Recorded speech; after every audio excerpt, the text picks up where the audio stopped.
बिस्मिल्लाहिर्रहमानिर्रहीम। अस्सलामुअलैकुम। रमज़ानुल मुबारक का दूसरा अशरा मग़फ़रत जारी है। आज 12वां रोज़ा है और सदाए रमज़ान ट्रांसमिशन के साथ मैं उज़ैर मलिक और जन्नत जमशेद आपके सामने हाजिर हैं। अल्लाह ताला से दुआ है कि माह मुक़द्दस के सदक़े हमारे तमाम गुनाहों को माफ़ फरमाए और इस अशरे में हमें ज़्यादा से ज़्यादा तौबा और इस्तग़फ़ार करने की तौफ़ीक़ अता फरमाए। आमीन। नाज़रीन, ये मुक़द्दस महीना जहाँ पर हमें सब्र, बर्दाश्त, मोहब्बत और इंसानियत का दर्स देता है, वहीं सिर्फ मुसलमान भाइयों से ही नहीं बल्कि पूरी इंसानियत के साथ हुस्ने सलूक और खैर ख्वाही का पैगाम देता है। इस्लाम अमन, भाईचारे और रवादारी का दीन है। इस्लाम में हर शख्स को मजहब का इंतखाब करने की आज़ादी दी गई है। दूसरे मज़ाहिब के दरमियान रवादारी और बाहमी एहतराम की तालीम दी गई है। गैर मुस्लिमों के साथ इंसाफ और एहसान करने की तरगीब दी गई है और उनके जानो माल के तहफ़्फ़ुज़ और उनके हकूक़ की ताकीद की गई है। कुरान करीम में अल्लाह ताला फरमाते हैं, जिसका तर्जुमा ये है, अल्लाह तुम्हें उन लोगों के साथ नेकी और इंसाफ करने से मना नहीं करता जो दीन के मामले में तुमसे नहीं लड़े और ना ही तुम्हें तुम्हारे घरों से निकाले। बेशक अल्लाह इंसाफ करने वालों को पसंद करता है। इसी तरह हमारे प्यारे नबी हज़रत मोहम्मद मुस्तफ़ा सल्लल्लाहु अलैहि वसल्लम की सीरत तैयबा गैर मुस्लिमों के साथ हुस्ने सलूक, अदल और रहमदिली की बेहतरीन मिसाल है। वो कौन सा जुल्म था जो कफ़ार मुश्रिकीन ने सरकार दो आलम सल्लल्लाहु अलैहि वसल्लम और सहाबा कराम रज़ी अल्लाह ताला अन्हुम के साथ रवा नहीं रखा। आप सल्लल्लाहु अलैहि वसल्लम को नाउज़ुबिल्लाह जादूगर कहा गया, शायर कहा गया, आपको जिस्मानी और ज़हनी अज़ियतें दी गई, आप पर पत्थरों और संगरेज़ों की बारिश की गई, आपके रास्ते पर कांटे बिछाए गए, आप सल्लल्लाहु अलैहि वसल्लम पर नमाज की हालत में ऊंट की ओजड़ी रख दी गई, आपके कत्ल के मंसूबे बनाए गए, 3 साल तक शेब अबी तालिब में महसूर रखा गया, ताइफ में आपको सख्त अज़ियतें पहुंचाई गई, यहाँ तक कि आप सल्लल्लाहु अलैहि वसल्लम को मक्का मुकरमा से हिजरत करने पर मजबूर किया गया। इन तमाम मसाइब और तकलीफों के बावजूद आपने फतह मक्का के मौके पर सिला रहमी का मुजाहरा किया और कफ़ारे मक्का के लिए आम मुआफ़ी का ऐलान किया। नबी करीम सल्लल्लाहु अलैहि वसल्लम की सीरत तैयबा हमें सिखाती है कि अच्छे इखलाक, सिला रहमी और रवादारी हर मजहब, हर कौम और हर इंसान के लिए है। हमें मोहब्बत, भाईचारे और यकजहती की शमा रोशन करनी है। बैरुल मज़ाहिब हम आहंगी को फ़रोग़ देना है। गैर मुस्लिमों के साथ हुस्ने सलूक और हमदर्दी का मुजाहरा करना है, क्योंकि ये दीन इस्लाम की बुनियादी तालीमात में शामिल है। इस्लाम में बैरुल मज़ाहिब हम आहंगी का क्या तसव्वुर है और कुरान और हदीस की रोशनी गैर मुस्लिमों के साथ हुस्ने सलूक के बारे में क्या रहनुमाई देती है। इसी सब पर बात करने के लिए हमारे साथ स्टूडियोज में मौजूद हैं मज़हबी स्कॉलर अली वकार कादरी साहब। अस्सलाम वालेकुम सर, कैसे हैं आप? जी वालेकुम सलाम। अच्छा सर, जैसा कि आज हमारा टॉपिक है बैरुल मज़ाहिब हम आहंगी, तो इस्लाम इस बारे में क्या कहता है? बिस्मिल्लाहिर्रहमानिर्रहीम। आप देखिए, इस्लाम में 2 बुनियादी चीज़ें हैं, एक अल्लाह की ज़ात का अकीदा और एक रसूलुल्लाह सल्लल्लाहु अलैहि वसल्लम की ज़ात का अकीदा। मगर अल्लाह और अल्लाह के रसूल दोनों ने कुरान में अपने आप को जो मुतारफ़ करवाया, वो तारुफ बड़ा इंपॉर्टेंट है। अल्लाह फरमाता है, मैं रब्बुल आलमीन हूँ, रब्बुल मुस्लिमीन नहीं हूँ। और रसूलुल्लाह सल्लल्लाहु अलैहि वसल्लम ने फरमाया, मैं रहमतुल लिल आलमीन हूँ, रहमतुल लिल मुस्लिमीन नहीं हूँ। यानी मैं सिर्फ मुसलमानों के लिए रहमत नहीं हूँ, हर आलम, हत्ता कि सिर्फ इंसानों के लिए भी रहमत नहीं हूँ, जानवर, चरिंद परिंद सब के लिए रहमत। और अल्लाह रब है।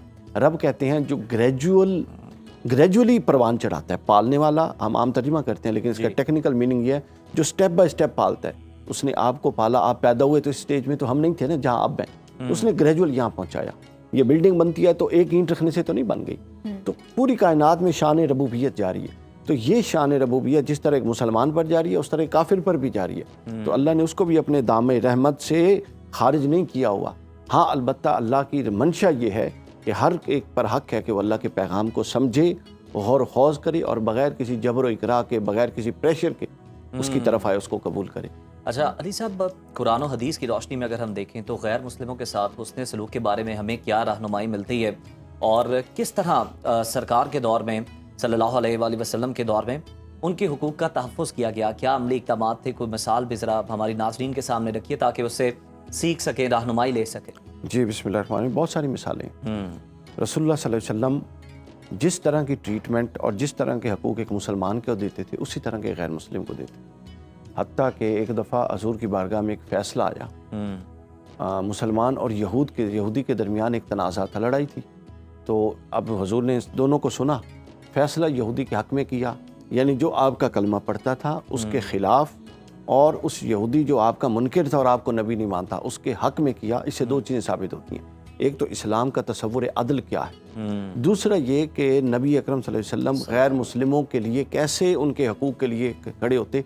हत्ता कि एक हदीस में हुज़ूर ने फरमाया, अगर कोई किसी ऐसे गैर मुस्लिम को तकलीफ़ पहुँचाएगा जो अमन के साथ एक शहर और मुल्क में रह रहा है, जिस तरह इन्होंने सूरह मुमतहिना की आयत पढ़ी ना कि दो शराइत हैं गैर मुस्लिमीन से लड़ने के लिए, वो ये है कि कोई आपके सामने लड़ने के लिए आए, then you should be defensive, तो फिर आपका राइट है कि आप डिफेंसिव हो जाएं और अपना दिफा करें और जंग करें।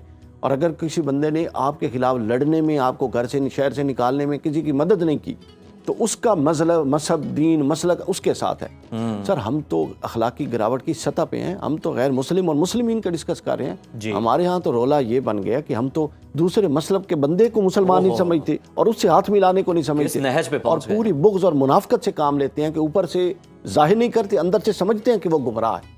तो हमें अपनी अखलाकी रवैयों को दुरुस्त करना है, हमें खुदा नहीं बनना। ये खुदा का मनसब है कि वो तय करे हक पर कौन है और बातिल पर कौन है। हम बंदे या बंदगी के लिए आए, हमने बंदगी करनी है। तो दूसरा आपको मिसाल दूँ जी, हज़रत उमर के बारगाह में एक हज़रत उमर के दौर खिलाफत राशिदा, हज़रत उमर के दौर में एक मुकदमा आया। हज़रत अली थे एक तरफ और एक तरफ कोई और शख्स था नॉन मुस्लिम, उसने हज़रत अली के ख़िलाफ़ मुकदमा किया। हज़रत उमर ने फरमाया या अबुल हसन आप आएँ, और साथ उसको बुलाया। दोनों के दरमियान फैसला सुना। हज़रत अली सच थे, हक़ पर थे, हज़रत अली ज़ाहिर हक़ पर ही थे। हज़रत अली को उनके हक़ में फ़ैसला कर दिया। वो जो दूसरा मज़हब का था वो हक़ पे नहीं था, उसको वापस भेज दिया, बात ख़त्म होगी। हज़रत अली के चेहरे पर मलाल था, बहुत तग़य्युर और गुस्सा। हज़रत उमर पहुँच गए, समझ गए कि अली को कोई बात नापसंद आई है। तो हज़रत उमर ने पूछा कि या अली क्या मसला है, आप नाराज़ हैं? हज़रत अली ने फरमाया कि आपको जब आपके सामने मुकदमा आ गया तो उसको आपने उसके नाम से बुलाया और मुझे अबुल हसन कहा कुन्नियत से। तो अरब में कुन्नियत तकरीम की अलामत थी। तो इंसाफ का तकाजा तो ये था कि जिस नाम के साथ उसको बुलाया उसके जाती नाम के साथ मुझे भी अपने जाती नाम अली के साथ बुलाया। तो फरमाते मुझे या अबुल हसन कहा, यानी ये इजहार हो रहा था कि आप मुझे तकरीम से बुला रहे हैं जबकि मेरे खिलाफ तो मुकदमा आया हुआ था। तो लिहाजा अदल और इंसाफ ये असलाफ ने रवा रखा। हमें ये अदल और इंसाफ अव्वलन अपने घर में भी रवा रखना है, अपने माशरे में रवा रखना है, हमारे साथ जो नॉन मुस्लिम काम करते हैं उनके साथ रवा रखना है। और इस बहस से फ़ायदा उठाते हुए मैं ये कह दूँगा, हमने अपने दूसरे नुक्ते नज़र के लोग जो हमारे मुसलमान भाई हैं उनके साथ भी रवा रखना है, अपने दिलों को वसी करना है, सबको कबूल करें। ये हमारा मनसब नहीं है हम किसी के हक़ या बातिल या जनती या जानवी, हम सब जज बन के बैठे हुए हैं ना। बस यही प्रॉब्लम है ना। असल में जब आप अपना काम छोड़ देते हैं तो दूसरों का काम फिर करने लग जाती हैं। शाह वलीउल्लाह हज़रत शेख अब्दुल हक मुहद्दिस देलवी के पास एक बंदा आया, उनका मुरीद, जाने लगा सफ़र में, कहता मुझे एक नसीहत कर। उन्होंने कहा कि एक नसीहत यह है बेटा कि ना अल्लाह बनने की कोशिश करना ना रसूल बनने की कोशिश करना। अब वो परेशान कि मैं अल्लाह या रसूल कैसे बन सकता। फरमाया ये सिर्फ अल्लाह की शान है, जो वो चाहे वो हो जाए, और ये सिर्फ रसूल की शान है कि जो वो कह दे वो सच हो। तुम ये ना समझना कि मैंने चूंकि कह दिया लिहाजा ये सच है या मैं चाहता हूँ ये हो जाए, गुंजाइश रखना। हज़रत अली फरमाते हैं मैंने अल्लाह को पहचाना अपने इरादों के नाकाम होने से, हालांकि मेरा इरादा मबनी बर इखलास था, इसके बावजूद जब वो नहीं होता था तो मैं समझ गया कि मुझसे बड़ा भी एक दाना और हकीम बैठा है जो अली के इरादों को तोड़ता है और उसके इरादे बेशक अली के इरादों से बेहतर है। अच्छा सर, अगर हम इस्लाम की बात करें, दीन की बात करें, तो क्या इस्लाम में गैर मुस्लिम्स के साथ तिजारती, सकाफती या समाजी कोई रिश्ता रखा जा सकता है, कोई रवाबित हो सकते हैं? बात तो बहुत दूर की बात है। जब अज़दवाजी रिश्ता रखा जा सकता है तो तिजारती चीज़ क्या है? यहूद और नसारा के साथ सहाबा कराम ने शादियाँ की हुई थी, तो आप अहले किताब औरतों से शादी कर सकते हैं, तो तिजारत क्यों नहीं कर सकते? बिल्कुल तिजारत कर सकते हैं, तिजारत भी कर सकते हैं, सारे मामलात कर सकते हैं, बैठ उठ सकते हैं। उनकी जो हैं तकारीब हैं, उनके जो माशरती इवेंट्स हैं उनमें जा सकते हैं, इल्ला ये कि खुशी गमी में शरीक हो, इल्ला ये कि तौहीद और रिसालत का पास रहे। हत्ता कि एक वफ़द नजरान का हुज़ूर की खिदमत में आया गुफ्तगू करने, वो ईसाई थे, मस्जिद नबवी में ठहराया। वो मस्जिद नबवी में अपने तरीके के मुताबिक इबादत करते थे। इधर मुसलमान नमाज पढ़ रहे हैं, इधर वो अपने तरीके के मुताबिक बैतुल मक़दिस की तरफ मुँह करके इबादत कर रहे हैं। और ये इजाज़त ये लिबरल अप्रोच थी रसूलुल्लाह की, ये एडवांसमेंट थी, यानी ये आज़ादी थी। क्यों? चूँकि सहाबा को और रसूलुल्लाह को अपनी दावत पर यकीन था कि ये दावत इतनी मजबूत है। हम जब किरदार कमज़ोर हो जाते हैं तो फिर हम उसके अंदर शिद्दत लाते हैं बात के अंदर, फिर हम ये चाहते हैं हमारी बात जबरन मुसल्लत हो, हम दूसरे के ऊपर चढ़ाएं, तो तिजारत तो बिल्कुल कर सकते हैं, मैंने बताया कि शादी भी कर सकते अली हैं। साहब, अब एक बात हम देखते हैं कि मतलब गैर मुस्लिमों को तो आप एक साइड पर रखें, उनकी तो हम बात करते हैं, लेकिन जो जिनके साथ हमारे को फ़िक़े का मसला है या मसाले का मसला है, हम उनके साथ भी खाने पीने के साथ मामले में ना बड़ा एहतराज़ बरत रहे होते हैं। तो ये बताइएगा, उनके साथ तो चले ये तो बिल्कुल नहीं होना चाहिए, गैर मुस्लिमों के साथ क्या अहकामात हैं? आप उनके साथ खा पी सकते हैं हर तरह से? बिल्कुल खाएं पिए, कोई पाबंदी। क्योंकि क्लैरिटी आना बड़ा जरूरी है। आप देखते हैं कि अंदरून में लोगों के ये होता है कि हम कोशिश करते हैं कि ना बैठे साथ। देखें, ये दो चीजें हैं सर जी। अब मैं आपको ना रूट कॉज बताऊं। जरूर। रूट कॉज ये है कि जब आपका ताल्लुक कुरान से और सुन्नत से कट गया और इंटरप्रिटेशंस पर आ गया, मसलन मैंने कुरान की इंटरप्रिटेशन की जी, तमाम मसाले की इंटरप्रिटेशंस ऑफ कुरान है और ये बड़े अच्छे लोग हैं सारे। अब क्या प्रॉब्लम क्या हुई सर, बड़ा गौर तलब जी, प्रॉब्लम ये हुई कि हमने इंटरप्रिटेशन को असल समझ लिया और कुरान को छोड़ दिया। और इंटरप्रिटेशन एक जमानी चीज है, वो हर दौर में नहीं होगी। हमने इंटरप्रिटेशन जमाने के साथ बदलती रहेगी, जमाने के साथ बदलेगी। असल क्या है, कुरान और सुन्नत है। हम जमाने के अब इंटरप्रिटेशन को पकड़ लिया, बुजुर्गों से हमारी वाबस्तगी हो गई। किसी ने कहा जी मैं फलां मकतबे फिक्र से हूँ, किसी ने फलां, उन वाबस्तियों को पकड़ लिया और असल रूट जिससे वो इंटरप्रिटेशन निकली थी उसको छोड़ दिया। मैं आपको एक मिसाल दूँ, हमारे एक बहुत बड़े अपना गुजरे हैं फलसफी इब्ने रुश्द, बहुत मगरिब में भी उनको पढ़ाया जाता है। उन्होंने इन किताब है बिदायतुल मुज्तहिद, उसमें उन्होंने एक बाब बांधा है निकाह का, किताबुल निकाह। एक आयत उसमें लिखी, फन के हुमा ताबलकुम मिनन निसा, मजरूफ आयत है कि आप निकाह कर लो उन औरतों से जिनको तुम पसंद करते हो। इस लिख के उन्होंने कहा जी इस आयत से कि निकाह करो उन औरतों से जिनको पसंद करते हो। इससे इमाम अबू हनीफा ने ये नुक्ता नजर निकाला कि निकाह सुन्नत है और बाज़ सूरतों में वाजिब है। इसी आयत से इमाम शाफी फरमाते हैं निकाह मुस्तहब है और सुन्नत है। इसी आयत से इस्तेदलाल करते हुए इमाम अहमद बिन हंबल फरमाते हैं निकाह वाजिब है, बाज़ सूरतों में हराम हो जाता है, नहीं कर सकते। इसी से इमाम मालिक ने इस्तेदलाल किया निकाह वाजिब है और सुन्नत। इंटरप्रिटेशन में डिपेंड करता है उनकी तमद्दुनी रिवायत क्या है, तहजीब क्या है। इस्लाम आपकी तमद्दुनी रिवायत से जुड़ के चलता है। आप मुआशरत से कट के अगर इस्लाम के प्रचार करना चाहेंगे तो वो कोई प्रचार नहीं हो। मल्लम यालम असरो फहुवा जाहिल, जो अपने ज़माने के उर्फ और रिवायत से ही वाकिफ़ नहीं है तो वो जाहिल है। अब आप ज़माने की रिवायत में देखिए कि नॉन मुस्लिम बाहर खड़ा हो, आप उसके साथ ऐसी कराहत का सलूक करें तो माशरे में आपका क्या इकराम रह जाए। तो लिहाजा माशरती रवैये को दीन अकोमोडेट करता है। तो लिहाजा हमें सबसे पहले तो अपने मुसलमान भाइयों के लिए वसअत क़ल्बी अख्तियार करनी है। सब मुसलमान है, कोई शुरू तो यहाँ से कर लेना, शुरू यहाँ से कर लें तो अगली बात तो अगली मंजिल फिर और। अच्छा सर, हम इस्लामोफोबिया की बात भी कर लेते हैं। इस्लामोफोबिया हो गया या फिर मजहबी जो अदम बर्दाश्त है वो बढ़ती जा रही है, इस पर आप क्या कमेंट करेंगे और इसका हल क्या है, सोल्यूशन क्या है इसका? दोनों चीज़ें हैं। देखिए जो इस्लामोफोबिया है ना, उसमें इस्लाम के दुश्मनों की साजिशों का बहुत बड़ा दखल, ऐसा ही है।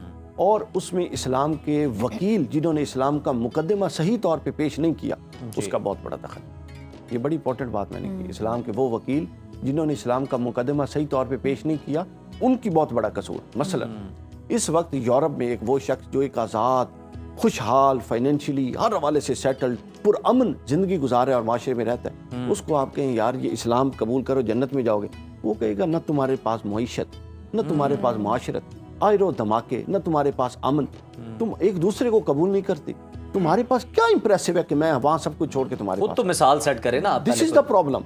आर्थर जेफरी इतना बड़ा मुस्तशरिक ओरिएंटलिस्ट है, हमारे यहाँ प्रॉब्लम ये पढ़ते भी कोई नहीं है लोग।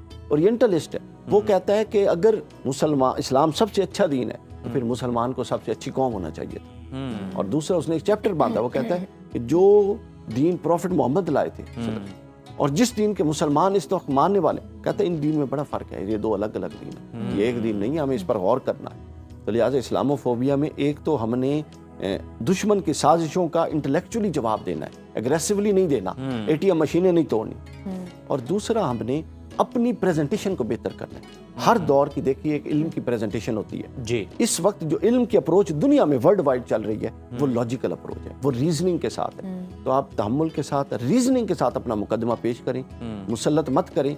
रसूल पर भी मुसल्लत करने का हुक्म नहीं है, तो हम कैसे मुसल्लत? रसूलुल्लाह ने फरमाया, अल्लाह ने कहा वमा अलैना इल्लल बलाग, आप पर यह कि बात को अच्छी तरह पहुंचा दे। हम मुसल्लत हो जाते हैं कि मेरी बात नहीं माननी, मैंने कहा ये बात नहीं मानी, ये मैं कुछ। अली साहब, ये आपने भी बात की कि कुछ लोगों ने अपना किरदार मतलब उस तरह से अदा नहीं किया, तो अगर हम देख लें तो आज के दौर में बैनुल मज़ाहिब हमआहंगी को फ़रोग़ देने के लिए हमारे जो उलमाए कराम हैं और ख़ास तौर पर बहैसियत कौम, हमारी क्या जिम्मेदारी आयद होती है आपके मुताबिक? यार मुझसे सच बुलवाएंगे आप, आप ये सच बोले। ये जो हम बैनुल मज़ाहिब हम, ये मैं अभी कुछ कॉन्फ्रेंस में भी कुछ दिन पहले मैंने ये बात की है, वो भी बड़ी वायरल हुई। ये देखिए, ये जो बैनुल मज़ाहिब कॉन्फ्रेंस होती है ना जी, ये सब फैब्रिकेटेड चीज़ें हैं। हाँ कॉन्फ्रेंस आती है, हर मसलक का नुमाइंदा खड़ा होता है, हाँ जी, और जी हम ये हैं, हम सब भाई हैं, इत्तेफाक होना चाहिए। हाँ। मैं गया अपनी बारी पे, मैंने कहा ये सब वादा करें और कसम उठाएं कि ये तकरीर जाके, अगला जुमा आ रहा है 2 दिन बाद, अपने मेंबर पे जाके ये तकरीर करेंगे। सब ये सब कहानियां हैं, उधर और बात ये करते हैं। कॉन्फ्रेंसेस में, तहरीर में और ये तकरीर सब तक कॉन्फ्रेंस में अब वहाँ जाते हैं तो बताते हैं, शिया बताता है सुन्नी काफिर, सुन्नी बताता है शिया काफिर, दियोबंदी बताता है बरेलवी बिदअती, बरेलवी बताता है दियोबंदी गुस्ताख। तो सर ये सब फैब्रिकेटेड कॉन्फ्रेंसेज हैं जो हम लोगों को दिखाती हैं सुर्खियों के लिए। अंदर से देखे ना, मुझे एक बात है, अवाम ने ये नफरतें डाली हैं, अवाम को तो शऊर ही नहीं है, ऊपर से आई हैं। तो जब ऊपर खत्म होंगी तो ऊपर से नीचे तक इनकलकेट होंगी। तो लिहाजा जब तक ये ऊपर के लोगों ने जिस दिन तय कर लिया कि अब हमने वाकई ये कौन है, फिर ये हो जाए। क्या खूबसूरत सच्ची और आपने खरी बात की है अली वकार कादिर साहब, बहुत शुक्रिया आपकी आमद का। thank you। तो नाजरीन, यहाँ पर वक्त हो गया एक ब्रेक का, ब्रेक के बाद दोबारा आपकी खिदमत में हाजिर होते हैं। तो ब्रेक के बाद आपको वेलकम कहते हैं और अब है हमारा सेगमेंट इफ्तार पकवान, जिसमें हमारी साथी एंकर नजफ राजा और शेफ अनम शेख जो हैं वो इफ्तारी बनाएंगी और देखते क्या हैं कि बना आज रही क्या हैं, तो बनता फिर है। नजफ से ही जानते हैं। Over to you Najaf. अस्सलामुअलैकुम। सुनो रमज़ान ट्रांसमिशन के इफ्तार पकवान में आपको खुशामदीद कहती हूँ। मैं हूँ नजफ राजा और उम्मीद करती हूँ आपका आज का रोज़ा बेहतरीन गुजर रहा होगा। नाजरीन, इस वक्त मैं मौजूद हूँ सुनो किचन में। इस किचन को बनाने के लिए, साथ देने के लिए हमारे साथ ताउन किया है सबरोसो ने। आप जानते हैं सबरोसो आपको बहुत सारी प्रोडक्ट्स दे रहा है, पराठा दे रहा है, रॉक चिकन दे रहा है, इसके बाद कचौरी है, समोसे हैं, पकौड़े हैं। इसके साथ साथ 7 अप मिक्सेस ने हमारे साथ ताउन किया। आप अपनी इफ्तारी को रिफ्रेश कर सकते हैं विद 7 अप मिक्सेस और अपनी इफ्तारी में ट्विस्ट पैदा कर सकते हैं 7 अप मिक्सेस के साथ। और फ्रूट्स को आप क्रिएट करके, मिक्स करके एक डिफरेंट किस्म के जूसेस भी तैयार कर सकते हैं। इसके साथ साथ हमारे साथ है डालडा। जैसे कि आप जानते हैं, जहाँ ममता वहाँ डालडा। डालडा और माओ का साथ है 80 साल पुराना। और डालडा आपको बहुत सारे प्रोडक्ट्स दे रहा है, जिसके अंदर ऑलिव ऑयल भी है, बनास्पति भी है, कुकिंग ऑयल भी है। जो मर्ज़ी चाहे आप यूटिलाइज़ करके अपने इस किचन में कुछ भी मज़ेदार टेस्टफुल खाना बना सकते हैं। और फिर आपने किचन में आने से पहले अच्छे से हैंड वॉश करना है with the life boy hand wash. और जैसे कि आप जानते हैं, रमज़ान का ये एक ज़रूरी अमल है। आपने इफ्तारी से पहले भी, किचन में आने से पहले लाइफ बॉय से अच्छी तरह हाथ धोने और धोने के बाद आ जाइए किचन में, क्योंकि आज हम किचन में बड़े मज़े की हांडी आपको सिखाने वाले हैं। और उस हांडी में जो प्रोडक्ट इस्तेमाल होने वाली है वो है सबरोसो की। उसके साथ मिक्सअप करके एक मज़ेदार डिनर तैयार करेंगे। और डिनर होगा कैसे तैयार, क्या क्या चीज़ें अंदर एडअप होंगी, टेस्ट कैसे आएगा, उसके लिए हम बुलाते हैं अपनी शेफ़ को, अनम शेख को। अस्सलाम वालेकुम, वेलकम टू इफ्तार पकवान।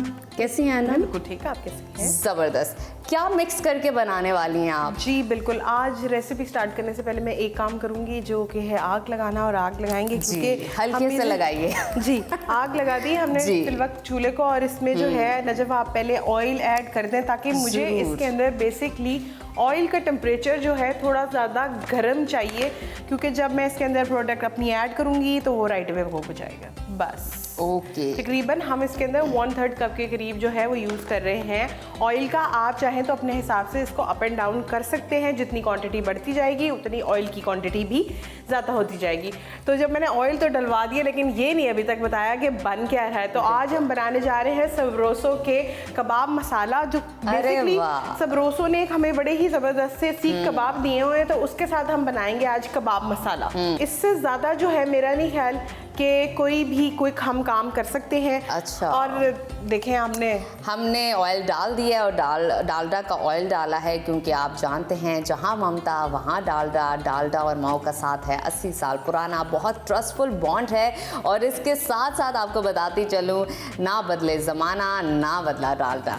और आई गेस ये हो गया है गरम। बिल्कुल, ये थोड़ा सा और गर्म हो जाएगा। तब तक जो है मैं आपको इंग्रेडिएंट्स बता देती हूँ। सिंपल रेसिपी है, कोई बिल्कुल हार्ड एंड फास्ट रूल नहीं है। ये हर वो बंदा अपने घर में बना सकता है जिसके पास सबरोसों के सीख कबाब अवेलेबल ठीक है। है। तो इसके लिए आपको चाहिए प्याज को आपने जो है वो ग्राइंड कर लेना है, हमें बिल्कुल पेस्ट में चाहिए प्याज भी, और टमाटर भी इसी तरीके से 2 से 3 टमाटर हम इसमें यूज़ करेंगे।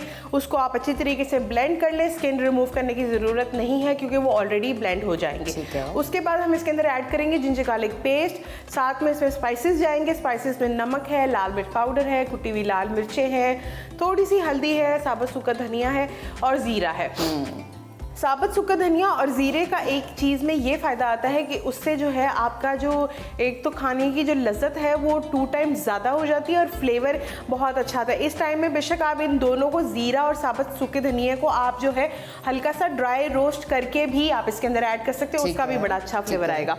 तो ऑयल जो है मुझे लग रहा है कि हो गया है गरम, और अब हम इसके अंदर ऐड कर देते हैं ये प्याज। और अब आपने इन प्याज़ों को इतनी अच्छी तरीके से फ्राई करना है क्योंकि पाकिस्तानी खाने के अंदर सारा काम ही भुनाई का होता है। अगर आपकी भुनाई अच्छी नहीं हुई होगी, अगर अभी मैं इसी टाइम पीरियड के अंदर इसके अंदर चीज़ें ऐड कर दूंगी तो उससे क्या होगा कि इसका जो है वो कलर बिल्कुल जो है वो ख़राब हो जाएगा, और प्लस जो खाने में एक प्याज की जो पर्टिकुलरली एक हमक होती है वो ज़रूर आएगी। इसलिए ये प्रोसीजर आपने अच्छे से फॉलो करना है कि जब आपका प्याज लाइट गोल्डन ब्राउन होना स्टार्ट हो जाए तो फिर हम इसके अंदर जिंजर गार्लिक पेस्ट ऐड करेंगे। उसके बाद आहिस्ता आहिस्ता ग्रेजुअली इसमें चीज़ें ऐड होती जाएंगी। और भुनाई का अमल होता ही इसलिए ताकि उस खाने की जो भी चीज़ आपने प्याज डाला है, चिकन डाला है, आपने मटन डाला है या बीफ डाला है, उसकी वो जो एक हमक सी आती है, स्मेल आती है, गंदी सी कच्चेपन की वो जो एक स्मेल होती है वो ख़त्म हो जाती है। उसके लिए भुनाई होना बहुत ज़रूरी है ऑयल के अंदर, और अगर आप ऑयल इस्तेमाल करें डालडा का तो क्या ही बात है। और मैं डालडा की एक चीज़ इसके अंदर ज़रूर ऐड करना चाहूँगी। डालडा एक ऐसा वाहिद ऑयल है जिसको, फॉर एग्जांपल ऐसा होता है ना जब कि आपने खाना बनाया तो उसके अंदर थोड़े सा ऑयल की क्वांटिटी कम हो गई, तो आपने अगर ऊपर से भी डालडा डाल दिया तो वो आपको बिल्कुल भी कच्चे ऑयल की जो है वो जो स्मेल और एक हमक वो उसमें नहीं आएगी। और ऐसा नहीं लगेगा कि हांडी में अलहदा से ऑयल डाला गया, वो ऐसे ही सब मर्ज हो जाएगी, बहुत ही अच्छे तरीके से मिक्स होकर सामने आएगी। बिल्कुल। अच्छा जी, ये प्याज जो है हमारा लाइट गोल्डन ब्राउन हो गया है तकरीबन। अब हम इसके अंदर ऐड करेंगे तकरीबन 1 to 2 टेबलस्पून के करीब जो है जिंजर गार्लिक पेस्ट, और साथ में हम इसको 1 से सिर्फ 2 मिनट हम कुक करेंगे, और मीनवाइल हम इसके अंदर जो है स्पाइसेस ऐड कर देंगे। बिल्कुल ठीक है। ठीक है जी, जितनी देर में ये कुक होता रहेगा हम इसके अंदर स्पाइसेस ऐड कर देते हैं, और स्पाइसेस में इसके अंदर जाएगा नमक हस्बे ज़ायका या हस्बे ज़रूरत। जी ठीक है जी, और साथ में हम इसके अंदर ऐड वैसे करेंगे। रमज़ान के अंदर नमक का कम इस्तेमाल कीजिए क्योंकि नमक जो है वाटर रिटेंशन आपकी बॉडी के अंदर पैदा करता है, तो कोशिश कीजिए हांडिया के अंदर और खानों में नमक का थोड़ा सा कम इस्तेमाल कीजिए। मैं ना इस्तेमाल करने को नहीं बोल रही क्योंकि ऑब्वियसली आपने रोज़ा रखा होता है, कहीं ना कहीं आपको अपनी बॉडी का सॉल्ट भी मेंटेन करना है, बट ज़्यादा इस्तेमाल मत कीजिए। बिल्कुल। इसमें मैंने ऐड किया है रेड चिली पाउडर तकरीबन 1 टीस्पून के करीब, और 1 टीस्पून ही मैंने इसके अंदर ऐड किया है रेड चिली फ्लेक्स जिसे कहते हैं दड़ा मिर्च, और इसके अंदर जाएगा अब थोड़ी सी लाइक 1/3 टीस्पून के करीब हम इसके अंदर ऐड करेंगे हल्दी पाउडर। साथ में इसके अंदर चले जाएंगे साबुत सूखा धनिया 1 टेबलस्पून के करीब, और साथ में 1 टेबलस्पून के करीब इसके अंदर चला जाएगा ज़ीरा। तो ड्राई आइटम जितने भी हैं हमने इसके अंदर ऐड कर दिया। अब आप ये देख रही होंगी कि ये थोड़ा सा मसाला ग्रेवी की लुक में आता जा रहा है। बिल्कुल ठीक, पानी जो है ड्राई होता जा रहा है, ऑयल मिक्स हो रहा है अनियन के साथ, और एक मज़ेदार किस्म का जो मसाला है वो बन रहा है। बिल्कुल। अब हम इसके अंदर ऐड करेंगे टमाटो प्यूरी, और साथ ही हम इसके अंदर ऐड कर देंगे योगर्ट, और इसको कवर करके हम रख देंगे कोई 10 से 15 मिनट के लिए कि अच्छी तरीके से जो है हमारा मसाला वो भून जाए। अब इसमें चलेंगे ये टमाटर, और 1/2 कप के करीब हम इसके अंदर ऐड कर देंगे योगर्ट।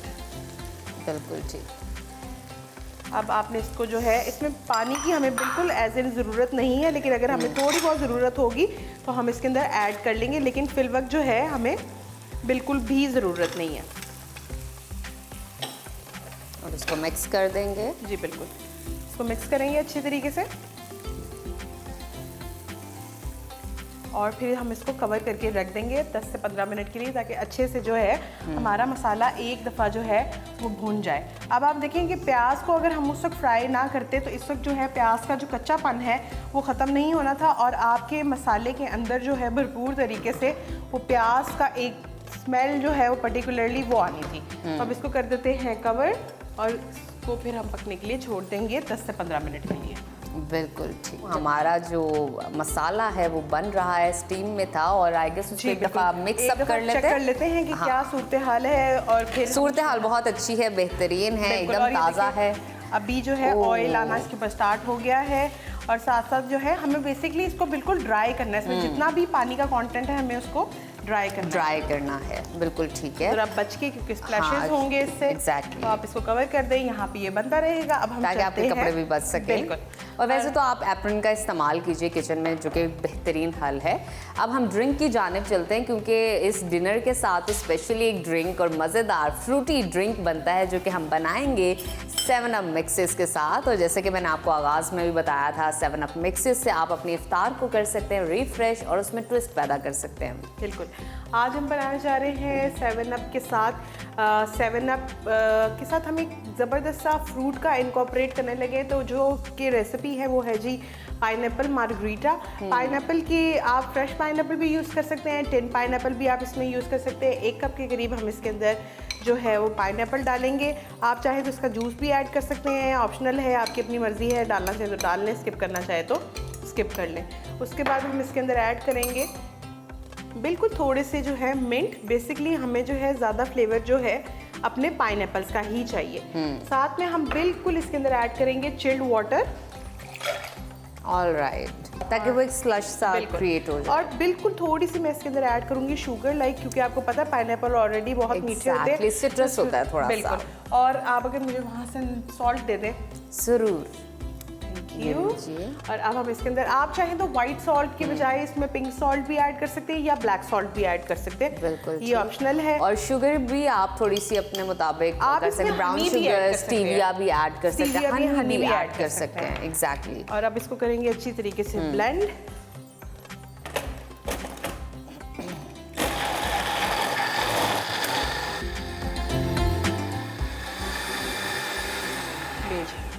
हमारा ड्रिंक है वो हो गया रेडी। अब हम इसके अंदर ऐड करेंगे थोड़ी सी हमारी ज़बरदस्त 7 अप, और फिर साथ साथ करेंगे इसको मिक्स। आप चाहें तो अगर आपको ब्लेंड करते हैं दरम्यान में भी 7 अप ऐड करनी है तो आप कर सकते हैं, लेकिन उससे क्या होता है कि गैस खत्म हो जाएगी। बिल्कुल, उसका वो जो एक जो स्पार्कलिंग, हाँ जी, वो बिल्कुल खत्म खत्म हो जाएगा। और अब हम इसके अंदर जो है अपने ग्लास में सर्व करेंगे, टॉप से उसको मिंट से गार्निश करेंगे। तो हमारा पाइनएप्पल मार्गरीटा। मीनवाइल आपकी मदद करते हुए अनम, मैं इसको थोड़ा सा इसमें चम्मच लगा देती हूँ, क्योंकि थोड़ा सा नीचे ऑब्वियसली एक मसाला लग रहा है।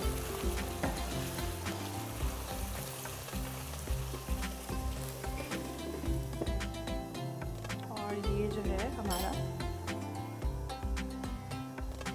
पाइनएप्पल मार्गरीटा ज़बरदस्त। और ये आप अपनी डिनर के साथ, अपनी हांडी के साथ, जो आज हम कबाब मसाला बना रहे हैं उसके साथ इंजॉय कर सकते हैं। अच्छा जी, ये मसाला जो है देखिए कितना अच्छा सा जो है नजफ भुन गया है, ऑयल इसके ऊपर आ गया है। यही बेसिकली हमें इसका टेक्सचर चाहिए। और अब हम इसके अंदर ऐड करेंगे सबरोसो के चिकन सीख कबाब। क्या बात है, बहुत खूब। तो कट कर लेते हैं। और जो ऑलरेडी सेमी कुक्ड हैं, तो आपको इस चीज़ की फिक्र नहीं होनी चाहिए कि वो सबरोसो के मीट को आपको पकाना पड़ेगा। बस आपको थोड़ा सा उसको गर्म करना पड़ेगा, थोड़ा सा सेमी कुक करना पड़ेगा, जो कि इसी मसाले के अंदर आराम से हो जाएंगे। बिल्कुल। और इसको जो है हम अपने में ऐड कर देते हैं।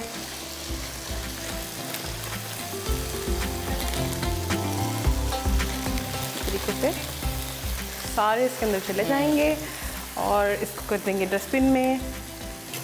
और अब हम इसके अंदर जो है एक दफ़ा अच्छे से इसको मिक्स करके, ठीक है जी। और अब हम इसके अंदर जो है ऐड करेंगे थोड़े थोड़े से जो मसाले हमारे रह गए हैं, जो कि है जी काली मिर्चें इस पर जाएंगी, हस्बे जायका। और उसके साथ हम इसके अंदर ऐड करेंगे गरम मसाला। अच्छा, गरम मसाला डाल के हस्बे जायका आपने इसको 1 मिनट के लिए सिर्फ थोड़े से जिंजर के साथ डालकर आपने इसको दम दे देना है, ताकि जो है अभी हमने क्योंकि इसके अंदर कबाब ऐड किए हैं तो वो उनके अंदर ज़रा मसाला थोड़ा सा चला जाए। बस 1 मिनट के लिए सिर्फ हम इसको दम देंगे तो हमारे जो है मसाले वाले कबाब रेडी हो जाएंगे। आप चाहे तो इनको सबरोसो के पराठे के साथ एंजॉय कर सकते हैं, नान के साथ खाएं, रोटी के साथ खाएं, या आपकी अपनी मर्जी है। या वैसे ही खा लें फोक हाँ, के साथ, वैसे ही बिकॉज़ फोक के कबाब साथ खा है, लेना। इट्स अप टू यू, आप जिसके साथ भी इसको एंजॉय करना चाहते हैं। तो अभी हमने थोड़ा सा स्टीम दे रहे हैं ताकि वो गार्लिक का फ्लेवर भी कबाब के अंदर चला जाए, जो मसाले का फ्लेवर है वो भी कबाब के अंदर चला जाए। बिल्कुल, बस आपने इसको हार्डली 1 आध मिनट, क्योंकि देखें ये जो सीख कबाब है ये कम्प्लीटली कुक्ड है, रेडी टू कुक है। बस आपने इसको मसाले में डालना है, कंबाइन करना है, 1 से 2 मिनट का दम देना है, तो आपके ज़बरदस्त किस्म के जो है मसाले वाले कबाब वो हो जाएंगे रेडी। लास्टली हम इसके ऊपर थोड़ा सा जो है फ्रेश कोरिएंडर डाल देंगे, थोड़ा सा हम ऊपर से गार्निश में डाल देंगे, और ये चली जाएंगी इसके अंदर ग्रीन चिलीज़, और एक अच्छा सा इसको स्टर करेंगे। और ये जो है जी हमारे मज़ेदार से जो हैं मसाले वाले कबाब वो हो जाएंगे रेडी। चूल्हे को कर देंगे बंद और इनको करते हैं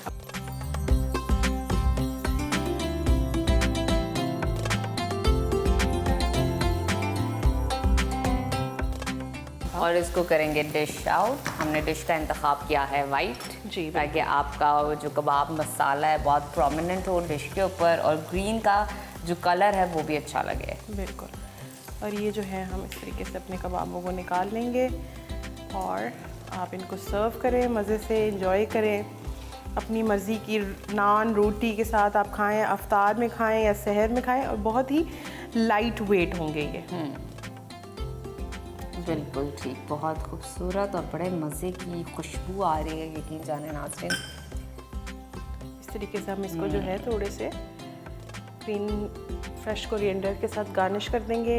ऊपर ही हम थोड़ी सी ग्रीन चिलीज ऐड कर देंगे, साथ ही थोड़ा सा कलर ब्रेक करते हुए ऊपर हम जिंजर डाल देंगे। तो हमारे जो है वो मसाले वाले कबाब वो हो गए हैं रेडी। क्या बात है, ड्रिंक भी तैयार है, डिश भी तैयार है, बस अब नान रोटी कबाब पराठे की ज़रूरत है। आप इसको अफ्तारी के बाद डिनर के साथ एंजॉय कर सकते हैं, अपनी फैमिली के साथ शेयर कर सकते हैं, लोगों के साथ भी, अपने नेबर्स के साथ भी शेयर कर सकते हैं, क्योंकि रमज़ान हमें सिखाता है शेयरिंग इज़ केयरिंग।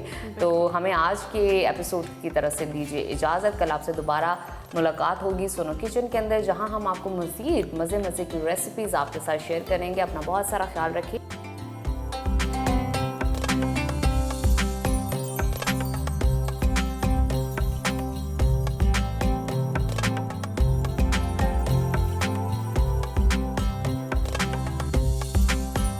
ब्रेक के बाद आपको सदाए रमज़ान में खुशामदीद कहते हैं। नाजरीन, रमज़ान में इसार, कुर्बानी और ज़रूरतमंदों की मदद करना हमारा दीनी और अखलाकी फरीज़ा है। ये वो बाबरकत महीना है जिसमें भूखों को खिलाना, प्यासों को सैराब करना और ज़रूरतमंदों की मदद करना सबसे अफजल इबादात में शुमार होता है। और जब बात हो खिदमत खल्क की तो अल्लाह वाले ट्रस्ट का नाम सबसे नुमाया नज़र आता है। ये ट्रस्ट बरसों से भूख के खिलाफ जिहाद कर रहा है और इस रमज़ान में भी सैकड़ों या हज़ारों नहीं बल्कि लाखों रोज़ेदारों के लिए इफ्तार और सहरी का इंतज़ाम कर रहा है।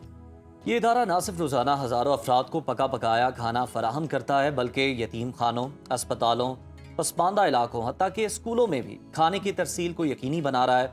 ये वो दस्तरखान है जहाँ ना सिर्फ हम देखते हैं कि लोगों को खाना खिलाया जाता है, उनकी हर तरह से खिदमत की जाती है, बल्कि यहाँ रंगो नस्ल की भी कैद नहीं है, ना किसी मजहब या मसलक की तफरीक है, बल्कि ये वो जगह है जहाँ पर हर ज़रूरतमंद, हर मुसाफिर और हर बेसहारा शख्स को इज्जत और एहतराम के साथ मुफ्त और म्यारी खाने से वो मुस्तफ़ीद हो सकता है। और ये सिलसिला यूं ही जारी व सारी है। अल्लाह वाले ट्रस्ट कैसे लाखों रोजेदारों की सहर और इफ्तार में मदद कर रहा है, किन शहरों में दस्तरखान लगाए जा रहे हैं, और सबसे अहम कि हम सब किस तरह इस नेकी के काम में अपना किरदार अदा कर सकते हैं, इसी पर बात करने के लिए ट्रस्ट के चेयरमैन शाहिद लोन साहब हमारे साथ स्टूडियोज में मौजूद हैं। अस्सलाम वालेकुम सर। वालेकुम सर, बहुत शुक्रिया प्रोग्राम में शिरकत करने के लिए। सर, आप बहुत अच्छा काम कर रहे हैं। तो सर, पहला मेरा सवाल वो ये है कि ये क़याम किस तरह से आपने किया, इसका बुनियादी मकसद क्या था, मुहर्रिकात क्या थे? देखिए, इसकी दो साइडें हैं। एक तो है फेथ बेस्ड और एक है जिसका ताल्लुक अकल से है। तो ये जो काम है ये आप समझ लें कि फेथ बेस्ड काम है। इसमें बहुत ज़्यादा अकल नहीं लड़ाई गई। अब मेरे दो दोस्त थे जो खाना खिलाना चाहते थे और एक हमारी बुजुर्ग खातून है, मेरी खाला है, जो खाना खिलाना चाहते थे। तो मैं अल्लाह से सिर्फ अल्लाह के रास्ते में काम मांगता था। तो यहाँ से शुरू हुई, वो बात लंबी हो जाएगी लेकिन फ़िलहाल मैं उसे इतना ही रखता हूँ कि वहाँ से ये शुरू हुआ और हमने 40 बंदों से खाना खिलाना शुरू किया। फिर आहिस्ता आहिस्ता अल्लाह ताला रास्ता खोलता गया और इस वक्त हम 1 लाख प्लस लोगों को रोज़ाना पका कर खाना फ्री में सर्व करते हैं, जिसमें ज़्यादातर तादाद जो है वो गवर्नमेंट के प्राइमरी स्कूल्स की है। अच्छा शाहिद साहब, अब मुझे एक तो ये भी बताइएगा कि हम देखते हैं कि जो मुख्तलिफ ट्रस्ट होती हैं, ऑर्गेनाइजेशन होती हैं, अच्छा काम कर रही होती हैं, लेकिन वो कुछ किसी ने अपने फादर के नाम के साथ, किसी ने मदर के नाम के साथ मनसूब, ये आपका नाम बड़ा यूनिक है, इसके बारे में भी बताइएगा, ये किस तरह से रखने का ख्याल आया और कितने शहरों में इस वक्त अब जो है वो आपका ये काम चल रहा है जहाँ पर आप खुराक फराहम कर रहे हैं, और कौन कौन से बड़े जो है आपके फूड प्रोग्राम हैं जो कि आप रन कर रहे हैं इस वक्त?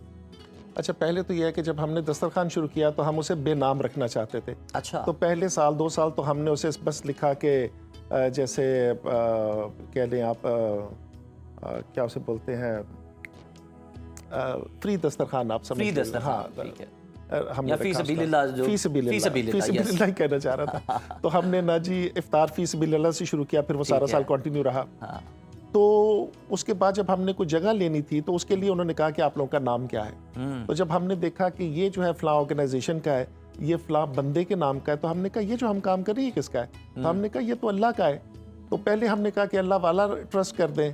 तो कराची में हमारे दोस्त हैं, उनकी फैमिली का नाम बड़ा पॉपुलर है अल्लाह वाला, तो हमने कहा उससे कंफ्यूज करेंगे लोग। तो सारे दोस्त बैठे तो उन्होंने कहा कि अल्लाह वाले कर देते हैं, क्योंकि अल्लाह वाला करने से फिर हम पे ज्यादा बोझ आना था अदरवाइज। क्योंकि अल्लाह का मेहमान अगर भूखा चला जाता वो ज्यादा टेंशन थी। तो फिर वो हमने अल्लाह वाले कर दिया, क्योंकि हमारे ज़हन में शुरू में था कि हम इसका एक नेटवर्क बनाएंगे। और सर ब्रेक में हम बात कर रहे थे, आप कह रहे थे कि सरकारी स्कूलों में भी आप लोग खाना मुहैया करते हैं बच्चों के लिए, उस बारे में बताइएगा ज़रा। देखिए, इस वक्त जो प्राइम मिनिस्टर है उन्होंने एक न्यूट्रिशन इनिशिएटिव लिया है, और ये उन्होंने जब एजुकेशन पर इमरजेंसी नाफिज की है उसके बाद उन्होंने नेशनल न्यूट्रिशन इनिशिएटिव लिया है। उसमें हम 25% के पार्टनर हैं, जिसके तहत हम फेडरल के एरिया के अंदर जितने भी गवर्नमेंट प्राइमरी स्कूल्स हैं उन सब में हम खाना खिला रहे हैं। उसमें 60,000 खाना रोज़ाना की बुनियाद पर हमारे किचन से बनकर उधर जाता है।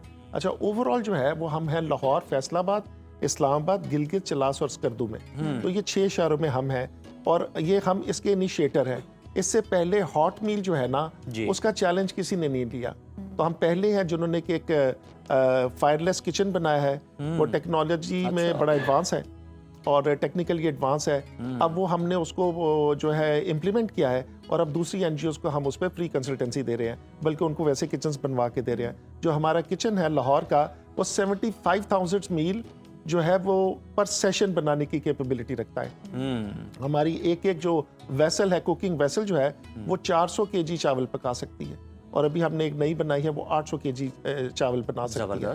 तो वो जो है ना, आप समझ लें कि एक तरह की फूड फैक्ट्री है जो हमने इस्टेब्लिश की हुई है। कम वक्त में ज्यादा खाना जो है तैयार। हाँ जी, उसकी वजह ये है कि स्कूलों में 11 से 11:30 बजे खाना जो है वो जाता है। हमने गवर्नमेंट के प्राइमरी स्कूल फोकस किए हुए और उसमें बड़ा डिसिप्लिन का बड़ा अमल दखल है कि वो उसी उनका जो ब्रेक का पीरियड है उसके अंदर ही वो खाना उन तक पहुंच जाना चाहिए।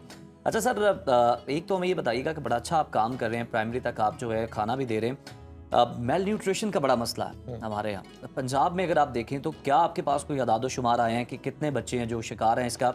साथ हम ये पीछे वीडियोस देख सकते हैं, अगर आप पीछे देखें तो हम देख रहे हैं कि ये कोई आम लंगर नहीं है, ये तो बड़ा माशाल्लाह कोई आप शाही लंगर, कोई वीआईपी जो है ना खाना पका के जो हम खुद घरों में खाते हैं वो आप लोगों को सर्व कर रहे हैं। तो ये आपने इतना स्टैंडर्ड किस तरह हाई मेंटेन किया हुआ है? यार देखें, ये अल्लाह का करम है।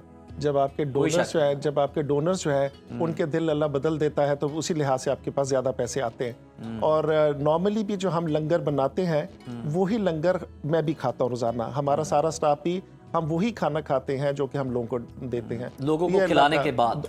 हाँ, लोगों को खिलाने के बाद। ऑब्वियसली आज भी जब आज सर्व हो जाएगा तो उसके बाद फिर हम खाएंगे। सही। तो ये अल्लाह का करम है।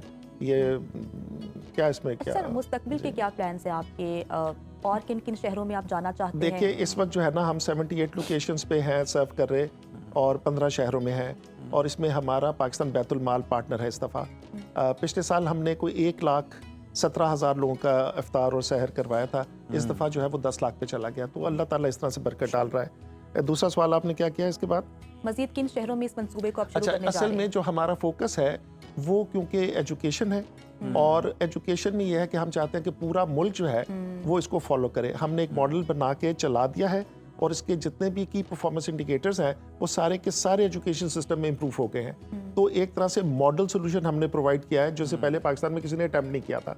तो अब ये जो है हमारी ख्वाहिश ये है कि पूरे पाकिस्तान में जितने बच्चे हैं वो भूख की वजह से जो है वो स्कूल जाना ना छोड़ें। तो ये बहुत बड़ा टारगेट है, क्योंकि 2,62,00,000 बच्चा स्कूलों से बाहर है और वो जो है ना बड़ी छोटा छोटा काम कर रहा है। तो जो हमारा टारगेट है वो ये है कि नेशनल लेवल पे स्कूल मील प्रोग्राम चले। और जो गरीब वालिदैन होते हैं उनका भी ये मसला बड़ी हद तक हल हो जाता है कि बच्चे को खाना भी मिल जाता है, तालीम भी वो हासिल कर लेता है वहाँ पे जाके। यार बहुत ही खुश है माँ बाप।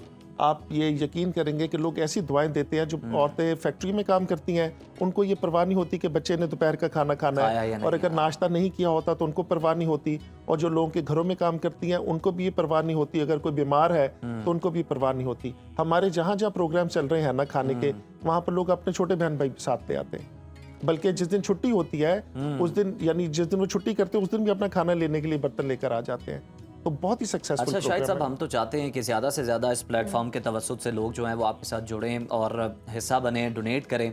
तो ये बताइएगा फंड्स आप लोग किस तरह से मैनेज करते हैं, और कुछ अगर मुखय्यर हजरात आपको डोनेट करना चाहें, अपना कंट्रीब्यूशन देना चाहें, तो वो किस तरह से आपके साथ कनेक्ट कर सकते हैं? अच्छा, वो इस तरह से है कि हमारे फेसबुक पे चले जाएं जी। या वेबसाइट पे चले, या वहाँ पर हमारे अकाउंट नंबर है और डिफरेंट प्रोजेक्ट्स हैं, तो वहाँ पर जाके वो डोनेट कर सकते हैं। लेकिन फिलहाल जो है बहुत ही क्लोज दोस्त और फैमिली इन्वॉल्व है इसमें। अच्छा, पानी के भी कुछ मंसूबों का आप बता रहे थे कि उस पर भी आप काम कर रहे हैं, साफ पानी की फराहमी का, वो क्या मंसूबे हैं जो कि पाइपलाइन? अच्छा, वो इस तरह से है कि गवर्नमेंट में ना आपने अक्सर देखा होगा कि जो हमारे वाटर फिल्ट्रेशन प्लांट्स हैं उनके चलने में प्रॉब्लम्स होती हैं, उसकी मैनेजमेंट के इशूज़ हैं। तो हमने मुख्तलिफ गवर्नमेंट से बात की थी, तो हमें ब्रेक थ्रू मिला इस्लामाबाद में। तो हमने CDA से 65% इस्लामाबाद के जो वाटर फिल्ट्रेशन प्लांट्स हैं वो हमने ले लिए, हम ही उन्हें मेंटेन करते हैं, हमारा ही स्टाफ उसे रन करता है। जबरदस्त। जब ये हमने एक्सपीरियंस कर लिया तो हम गिलगित गए स्कूल खाना प्रोग्राम के लिए, तो वहाँ पर हमें जाके पता चला कि वहाँ भी प्रॉब्लम है।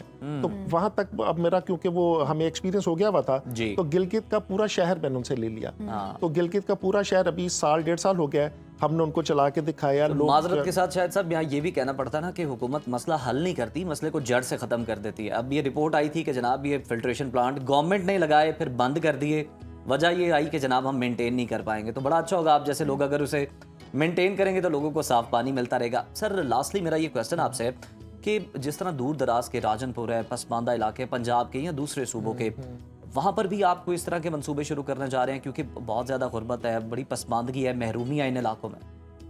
देखिए, जो सबसे बुरी जिनमें सेहत और जिसके स्टैटिस्टिक्स बुरे हैं वो यही इलाके जो आपने कहा, साउथ पंजाब है, बलूचिस्तान है, सिंध है। नॉर्थ जो है वो कंपैरेटिवली थोड़ा बेहतर है, जिसमें हम है KPK, ये कंपैरेटिवली बेहतर है। तो उसमें यह है कि देखिए हमने मॉडल बनाया है, हमने मेगा सिटीज़ में मेगा किचन्स बना के इसको ऑपरेटिव किया है, इसको सक्सेसफुल किया है। दिस इज कॉल्ड टोपोलॉजी में सेंट्रलाइज किचन की टोपोलॉजी कहलाता है, ठीक है। तो अब हम बिल्कुल रेडी हैं किसी भी जगह जाने के लिए। तो अभी इंशाल्लाह आने वाले दिनों में हम कोशिश कर रहे हैं कि सिंध में एंटर हो जाएं और साउथ पंजाब में एंटर हो जाएं। बहुत अच्छा और बहुत बेहतरीन काम कर रहे हैं, और जो भी हमें देख रहे हैं अगर वो डोनेट करना चाहते हैं, इनकी मदद करना चाहते हैं तो ज़रूर करें। और वैसे भी रमज़ान में नेकी करने का जो अजर है वो 70 गुना बढ़ जाता है। तो शाहिद साहब बहुत शुक्रिया प्रोग्राम में शिरकत करने के लिए। तो नाज़रीन, सदाए रमज़ान में वापस आएंगे एक ब्रेक के बाद, हमारे साथ रहिए। ब्रेक के बाद आपको सदाए रमज़ान में खुशामदीद कहते हैं। नाज़रीन, पाकिस्तान में रोज़े का दौरानिया तकरीबन 13 घंटे है। इतने लंबे अरसे तक खाने पीने, सोने और जागने समेत रूटीन लाइफ में आने वाली बहुत सी तब्दीलियां अक्सर हमारे डाइजेस्टिव सिस्टम को मुतासिर करती हैं, जिसकी वजह से अक्सर रोज़ेदारों को कॉन्स्टिपेशन, गैस, बदहज़मी, सीने की जलन और पेट में भारीपन जैसे मसाइल का सामना करना पड़ता है। इसलिए हमने सोचा कि आज इन तमाम मसाइल की वजूहात और इनके आसान और फौरी हल के बारे में बात करते हैं। ट्रांसमिशन में हमें ज्वाइन कर चुकी हैं न्यूट्रिशनिस्ट हैं आसमा खान साहिबा। आपको सदाए रमज़ान में खुशामदीद कहते हैं। Thank you. आसमा, हमें सबसे पहले तो ये बताइए कि रमज़ान में ये बड़ी शिकायत आम हो जाती हैं, बड़ा देखा है कि जनाब बदहज़मी है, ब्लॉटिंग है, लोग कॉन्स्टिपेशन की शिकायत कर रहे होते हैं, सीने की जलन की बड़ी बात कर रहे होते हैं। इन सब की पहले वजूहात को हम डिस्कस कर लेते हैं, फिर हल की तरफ आते हैं। इन मसाइल की बुनियादी वजूहात क्या है? सर वैसे ये इतना अच्छा टॉपिक है बिकॉज हम डाइट के बारे में नॉर्मली बहुत डिस्कशंस देख रहे हैं, लेकिन एक तो अल्लाह ताला ने हमें इतना अच्छा मौका दिया है रमज़ान का, बिल्कुल हम रिफ़्रेश हो जाते हैं, हमारी बॉडी एकदम बिल्कुल जो है वो रीअलाइन हो रही होती है। अब लोग जो हैं बेचारे उस चीज़ का बेनिफिट उनको मिलने के बजाय नुकसान हो रहा है। और इसकी वजूहात बेसिकली डेफिनेटली अब होता ये है कि जैसे आपकी बॉडी का एक क्लॉक होता है जिसको आप सर्कैडियन रिदम कहते हैं या बॉडी क्लॉक आप कह सकते हैं।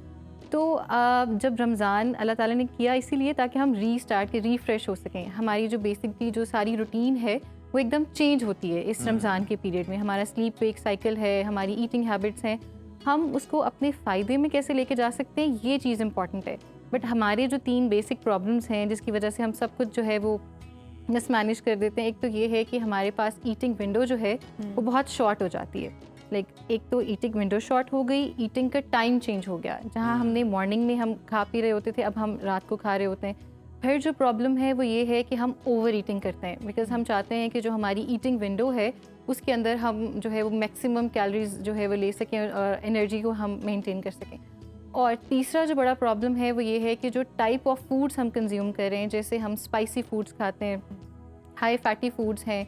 और फोर्थ प्रॉब्लम ये है जो मुझे लगता है कि आपका जो स्लीप साइकिल है वो डिस्टर्ब होता है, ठीक है, आपकी नींद जो है वो पूरी नहीं हो रही होती और खाना खाने के फ़ौरन बाद जो है वो हम लेट जाते हैं, फिज़िकल एक्टिविटी जो है वो बिल्कुल मिनिमाइज़ हो जाती है। तो ये वो 4 प्रॉब्लम्स हैं जिसकी वजह से जहाँ हमें बेनिफिशियल इफ़ेक्ट्स मिलने थे उल्टा हमें नुकसान हो रहा है, ठीक है।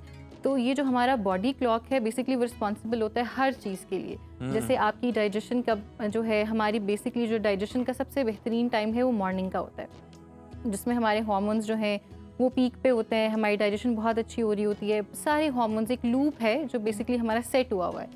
अब जब आपने सब कुछ चेंज किया तो we need to modify it, right. तो अब वो मॉडिफिकेशन जो है वो कैसे करनी है, इसके लिए आपको डेफिनेटली एक प्रोफेशनल हेल्प जो है, अगर आप नहीं कर पा रहे तो आपको एक डाइटिशियन जो है वो। फिर क्या करना चाहिए, कैसे मतलब कौन सी ग़िज़ाएं इस्तेमाल करनी चाहिए? और रमज़ान में अक्सर क्योंकि हम पानी बहुत कम पीते हैं जिसकी वजह से डिहाइड्रेशन होती है, इससे कैसे बचा जा सकता है? तो 2 कॉन्सेप्ट्स हैं। जैसे सबसे पहले तो आपने चीज़ जहन में रखनी है कि high fibre diet with good hydration, because जब भी हम फाइबर की बात करते हैं, जैसे आप साइड इफ़ेक्ट्स की अगर बात करें तो कॉन्स्टिपेशन है, ब्लॉटिंग है, इसके अलावा हार्ट बर्न के इश्यूज आ जाते हैं, तो हम इसको सेपरेटली देख सकते हैं। सबसे पहले जैसे कॉन्स्टिपेशन का इशू है, अब वो एक तो फाइबर लो होने की वजह से होता है डाइट में, और दूसरा ये है कि वाटर इनटेक बहुत पुअर है। हाइड्रेशन सबसे, अब उसमें आपने हाइड्रेशन पूरी करनी है 2 चीज़ों से, एक आपका फ्लूइड इनटेक होता है और दूसरा आप उन फूड्स का इस्तेमाल करें जिससे आपको मॉइस्चर जो है वो मिल रहा होता है, ठीक है। अब जैसे मैं आपको यहाँ पे बताती हूँ कि बहुत अच्छे सैलड्स हैं जिसके अब सैलड की चॉइस क्या करनी है वो आप पे डिपेंड करता है। लेटिस जो है, क्यूकम्बर एंड टमेटोज़, ये एक अगर आप 1 कप बोल खाते हैं इसको आप इफ्तार के बाद अपने डिनर में, तो ये बहुत अच्छा हाइड्रेशन का सोर्स है। इसके अलावा जैसे आप कोकोनट वाटर को इस्तेमाल कर सकते हैं, ये बिल्कुल मुझे नहीं लगता कि किसी ने इस पे रमज़ान और कोकोनट वाटर पे डिस्कशन की है। कोकोनट वाटर जो है वो एक हमारी अनपॉपुलर सी ड्रिंक है, बट हमें पता है कि उसके कितने सारे बेनिफिट्स होते हैं। It's very rich in electrolytes, और अगर आप इसको इफ्तार का पार्ट बनाते हैं आपको बहुत कम कैलोरीज में बहुत ज़्यादा बेनिफिट्स मिल जाते हैं। तो आप ये एक लो कैलोरी ड्रिंक इफ्तार में इस्तेमाल कर सकते हैं। उसके अलावा एक बहुत डाइटेटिक्स की एक बहुत अच्छी चीज़ है, आप एक प्रून जूस इस्तेमाल कर सकते हैं, खुश्क आलू बुखारे का जूस, वो भी अगेन बहुत लो कैलोरी ड्रिंक है। और इफ्तार टेबल पे अगर आप जूसेस का इस्तेमाल करते हैं तो आप उसको रिप्लेस कर सकते हैं, आपको 180 से 200 कैलोरीज देगा। ये ना लोग उसमें शुगर इतनी ज़्यादा ऐड कर देते हैं आलू बुखारे के शरबत के अंदर कि वो फिर मीठा इतना हो जाता है कि वो बाकी जो शरबत पड़े होते हैं उनके मुकाबले में ही आ जाता है। 5 to 6 अगर आप वो ले लेते हैं खुश्क आलू बुखारे, उसको आप सोक करें और फिर उसका जो आप ड्रिंक बनाएं। अगर कोई शुगर का मरीज है वो ये जूसेस ले सकता है? अब ये अगेन अब हम कॉन्स्टिपेशन को डील कर रहे हैं। अब जैसे अगर कोई डायबिटिक है तो उसमें शुगर ऐड नहीं करेगा, ठीक है, और 1 कप इसकी सर्विंग वो ले सकता है, इसमें कोई प्रॉब्लम नहीं है। सच इसका फाइबर कंटेंट बहुत अच्छा होता है। अगर फॉर एग्जांपल आप 1 कप ले रहे हैं, 1 ग्लास ले रहे हैं, तो आपको 4 ग्राम्स तक फाइबर मिल जाता है। तो आसमा, आपने स्टार्ट में बात की, जिस तरह से आपने कहा कि चौथा मसला जो आपने बयान किया था ना, आपने कहा था कि लोग खाने के बाद सो जाते हैं। ये बात आपकी बिल्कुल दुरुस्त है। हम देखते हैं वो सहरी के बाद लोग सो जाते हैं, इफ्तारी के बाद बड़ी गनूदगी होती है, हर कोई ये कह रहा होता है, और चलने फिरने की बजाय फौरी वहीं पे जो है ना आप लेट जाते हैं। क्या रेकमेंड करती हैं कि कितनी देर बाद आपको खाने के थोड़ी सी वॉक करनी चाहिए और उसके बाद आपको अपने बेड पे जाना चाहिए? एक जनरल रिकमेंडेशन है कि जब भी आप खाना खाते हैं तो एटलीस्ट 30 मिनट्स तक आपने अपराइट जो है वो पोजीशन में रहना होता है। अगर आप खाना खाने के फ़ौरन बाद लेट जाते हैं तो आपको एक कंडीशन डेवलप होती है जिसको आप गर्ड कहते हो, गैस्ट्रोएसोफेजियल रिफ्लक्स, जिसमें बेसिकली आपके स्टमक का कंटेंट जो होता है वो दोबारा से आपके गले में या एसोफेगस में आना शुरू हो जाता है। और रमज़ान में बहुत सारे लोगों को ये हार्ट बर्न या ये इशू जो है वो, इसकी एक बहुत बड़ी वजह यही है कि आप खाना खाने के फ़ौरन बाद लेट जाते हैं। तो एटलीस्ट 30 मिनट्स तक आप कोशिश करें कि कोई और एक्टिविटी प्लान कर लें, आप इबादत में टाइम गुजारें और आप अपराइट पोजीशन में रहें। उसके बाद जो है वो आप अपना, अगर आप सोना चाहते हैं तो फिर, और फिजिकल ये तो आपने बड़ी आसानी कर दी है कि वॉक भी ना करें लेकिन आप राइट पोजीशन में तो रहें, आपका जो है वो मसला। आप 30 मिनट्स रहें।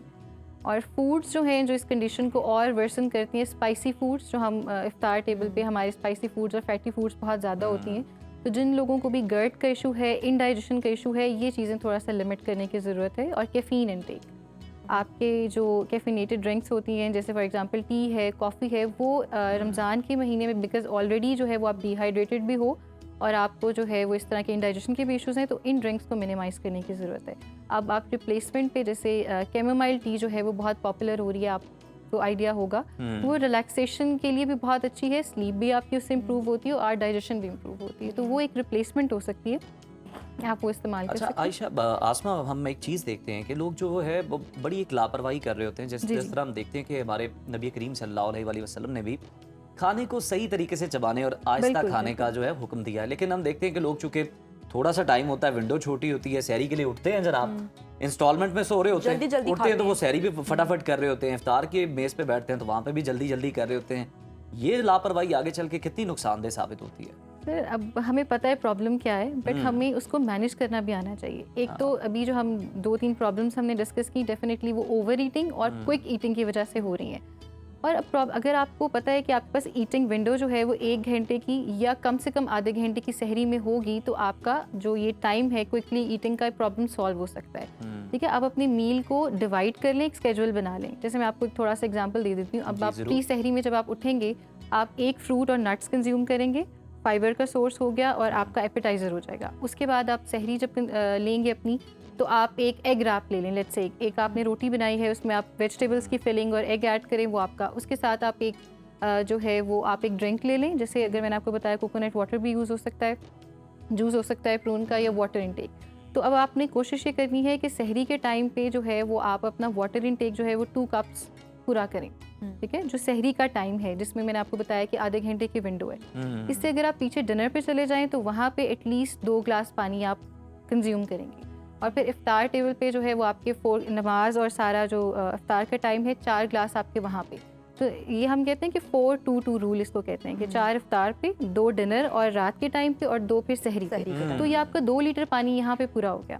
ठीक है, टाइम भी आपका मैनेज हो गया और आपका जो है, अब आपने कोशिश ये करनी है कि ये जो सारा ईटिंग विंडो है कम से कम 1200 कैलोरीज आप इसमें लें। उसकी भी डिवीजन इसी तरह से है। 350 जो है वो आपकी 350 से 400 कैलोरीज आप सहरी के टाइम पे लेंगे। उसके बाद जो है वो 350 से 400 कैलोरीज आप डिनर में, और आपका जो इफ्तार है उसमें भी इस तरह से स्नैक एक ऐड करके। तो ये आपकी, जब आप डिवीजन के साथ जहन में चलेंगे, आपने अपनी हाइड्रेशन भी डिवाइड की हुई है, तो फिर आपको टाइम का इशू नहीं होगा और आप जो है वो इजीली इंडाइजेशन से भी बच जाएंगे, ब्लॉटिंग भी नहीं होगी। और राइट फूड जो है उनकी चॉइसेस बड़ी ज़रूरी है रमज़ान में, जो हमने भी डिस्कस की है। चलें, आसमा खान हमारे साथ मौजूद हैं और बड़ी अच्छी टिप्स इन्होंने दी हैं, और यही कहा है कि जो हम स्पाइसी फूड बहुत खाते हैं, क्योंकि रमज़ान में हमें लगता है हम ज़्यादा खाते हैं। हम आम दिनों में समोसे पकौड़े नहीं खाते, लेकिन रमज़ान में हम ज़्यादा खा रहे होते हैं, जिसकी वजह से हमें अपने स्टमक का इशू होता है और गट हेल्थ के मसाइल पैदा हो जाते हैं। तो Asma, again thank you so much programme में शिरकत करने के लिए। वापस आएंगे ब्रेक के बाद, हमारे साथ रहिए। ब्रेक के बाद आपको वेलकम कहते हैं और सदाए रमज़ान ट्रांसमिशन का सिलसिला जारी है। नाज़रीन, रमज़ान की बरकतें, रहमतें और रूह परवर लम्हात सिर्फ मुस्लिम ममालिक तक महदूद नहीं है, बल्कि मगरबी मुल्कों में भी माह मुक़द्दस की रूहानियत, यकजहती और भाईचारे की रोशनी पूरी आबोताब के साथ नजर आ रही है। मसाजिद में रौनके, इज्तिमाई इफ्तार और रूह परवर इबादात, हर तरफ मोहब्बत, यकजहती और बैनुल मज़ाहिब हम आहंगी का हसीन मंजर पेश कर रही हैं। बरतानिया के तारीखी शहर हुडर्सफील्ड टाउन में एक खूबसूरत और बैनुल मज़ाहिब हम आहंगी को फ़रोग देने वाला लम्हा उस वक्त देखने को मिला जब वहाँ ग्रैंड इफ्तार डिनर का एहतमाम किया गया। इस बाबरकत इज्तिमा में मुख्तलिफ मज़ाहिब की सरकर्दा शख्सियात ने शिरकत की। इस तारीखी इफ्तार की खास बात ये थी कि टाउन हॉल में पहली बार अजान की रूह परवर आवाज़ गूंजी, जिसने वहाँ पर मौजूद हर फर्द को एक मुनफरिद रूहानी तजुर्बा अता किया। बिल्कुल, और लंदन से सुनो न्यूज़ के नुमाइंदा खुसूसी कासिम अली ने ग्रैंड इफ्तार की मेज़बान और हुडर्सफील्ड टाउन की पहली मुसलमान खातून लॉर्ड मेयर के साथ गुफ्तगू की है। तो उनसे जानते हैं। कासिम, बताइएगा कि वहाँ पर सबके कैसे जज्बात थे? अशहदु अन्ना मुहम्मदर रसूलुल्लाह।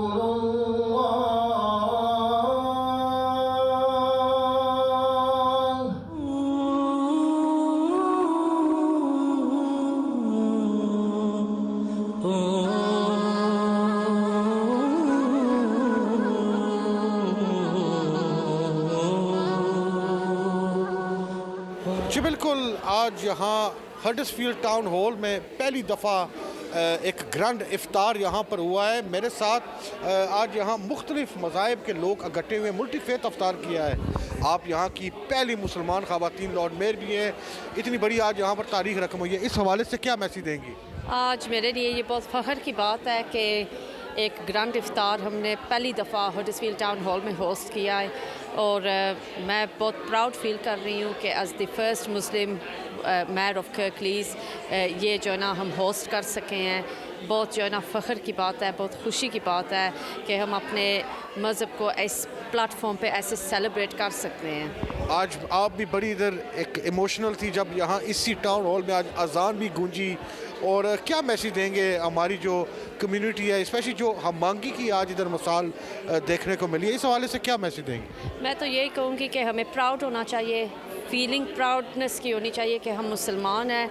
हम जब किसी मुकाम तक पहुँचते हैं, specially in a role like this, we should be able to shout loud and proud of our achievements, क्योंकि हमें देख के बाकी की जो आवाम है वो भी ऐसे फंक्शंस में इन्वॉल्व हो सकती हैं। हमारा जो इस्लाम का मैसेज है of peace, love and unity, हम ये इसको और आगे फैला सकते हैं। सो इस ब्रिलियंट के हम ये आज कर सकें। थैंक यू जी। जैसा आपने बातें सुनी, यहाँ पहली मुसलमान लॉर्ड मेयर कर्कलीज़ की, इनका भी यही कहना है कि इस तरह की मुल्टी अफ्तार बैन अल मज़ाहिब की जो अफ्तार यहाँ पर हुई है, ये रवादारी और हममांगी की एक उम्दा मिसाल है।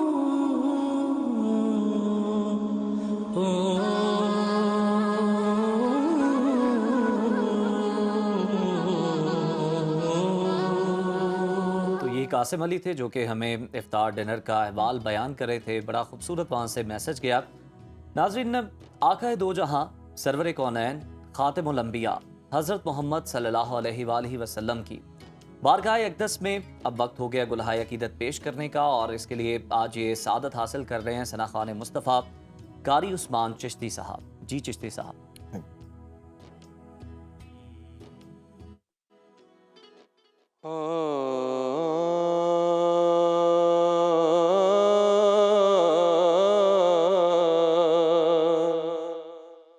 जिस जा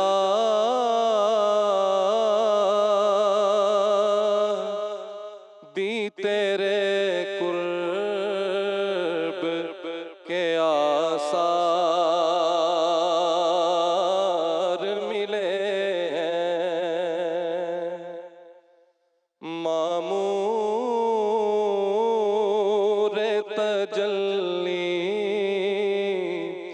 दरो दीवार मिले हैं, मामूर तजल्ली दरो दीवार मिले हैं। लोगों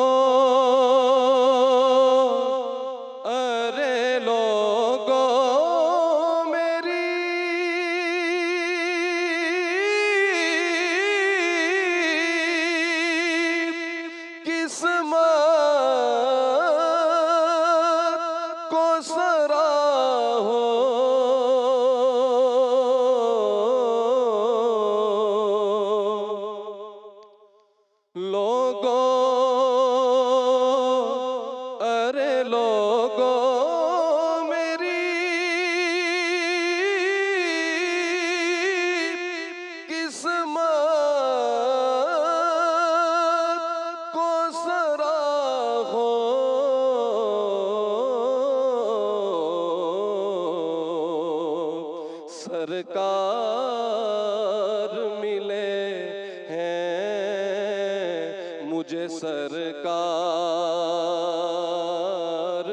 मिले हैं, सरकार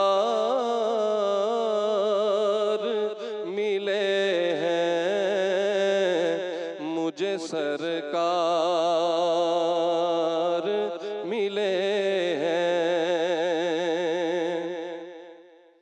नबियों को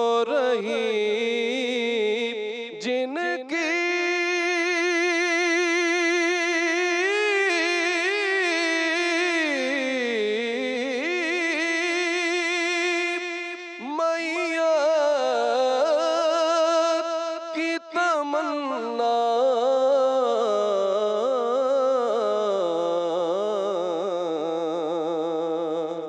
किस्मत से हमें काफिला सालार मिले हैं।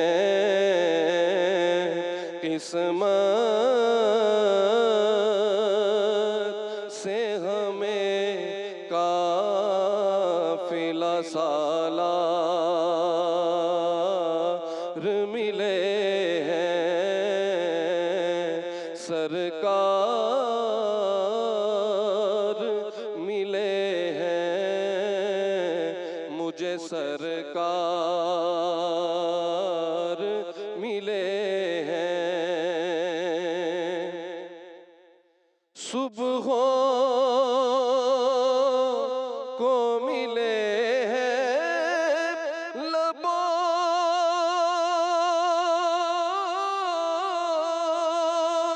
रुखसार के परतों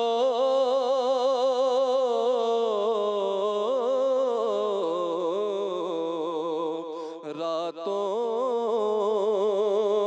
को तेरे गेसुए खमदार मिले हैं। माशाल्लाह, बहुत ज़बरदस्त कारी साहब, आपने उस्मान साहब बहुत अच्छा कलाम पेश किया। नाजरीन, रोज़ की तरह आज भी किताब मेरा रब मेरा दोस्त हमारे साथ है। इमाम अहमद बिन हम्बल रहमतुल्लाह अलैह के हवाले से मुसन्निफ ये लिखते हैं कि अब्दुल्ला बिन अल-वर्द रहमतुल्लाह अलैह ने एक दिन ख्वाब में नबी अकरम सल्लल्लाहु अलैहि वसल्लम की ज़ियारत की और इमाम अहमद बिन हम्बल रहमतुल्लाह अलैह के बारे दरियाफ्त किया। फरमाया, तुम्हारे पास मूसा तशरीफ़ लाएंगे, उनसे पूछ लेना। बस अचानक एक दिन मूसा अलैहिस्सलाम तशरीफ़ लाए और मैंने आपसे पूछा। फरमाया, अहमद को खुशहाली और मुसीबत दोनों में ही आजमाया गया, लेकिन वो साबिर व शाकिर साबित हुए, इसी वजह से उन्हें सिद्दीकीन में शामिल कर लिया गया। नबी करीम सल्लल्लाहु अलैहि वसल्लम का मूसा की तरफ इशारा करना, उसमें चंद हिकमतें थी कि उम्मत मुहम्मदिया की तमाम उम्मतों पर फजीलत साबित हो जाए। इब्ने खलकान ये लिखते हैं कि इमाम अहमद बिन हम्बल के जनाजे में 8 लाख से ज़ायद मर्द व ख़वातीन शरीक हुए और उस दिन 20,000 यहूदी, नसरानी और मजूसियों ने इस्लाम कबूल किया।